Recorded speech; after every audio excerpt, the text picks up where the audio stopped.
નમસ્કાર દર્શક મિત્રો, આપ જોઈ રહ્યા છો સત્ય સમાચાર ન્યૂઝ ચેનલ. મહેસાણામાં રાજ્ય કક્ષાનો સૂર્ય નમસ્કારનો કાર્યક્રમ યોજાયો. મોઢેરા સહિત અન્ય 108 સ્થળોએ સૂર્ય નમસ્કારનું આયોજન. સૂર્ય નમસ્કારના શ્રેષ્ઠ 6 સ્પર્ધકોને પુરસ્કાર અપાયા. પાકિસ્તાન સેનાએ હાથ ધરેલ ઓપરેશનમાં 8 આતંકીઓ ઠાર કર્યા. પાકિસ્તાન છેલ્લા કેટલાક મહિનાઓથી આતંકવાદી હુમલા સતત થઈ રહ્યા છે. પાકિસ્તાનને તેમની નિષ્ફળતા માટે અફઘાનિસ્તાનને જવાબદાર ઠેરાવ્યું. સરકાર દ્વારા લાગુ કરેલ કાયદો પરત લેવા ટ્રક ડ્રાઈવરોની માંગ. ટ્રક ડ્રાઈવરોએ ટ્રકો રસ્તા ઉપર મૂકી હાઈવે બ્લોક કર્યો.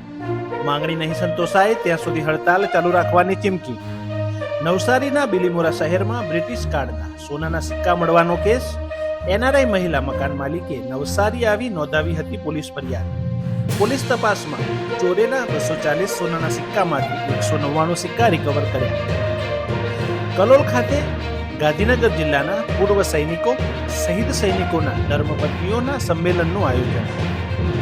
બનાસકાંઠા જિલ્લાને નવા વર્ષની શરૂઆતે મળી મોટી ભેટ.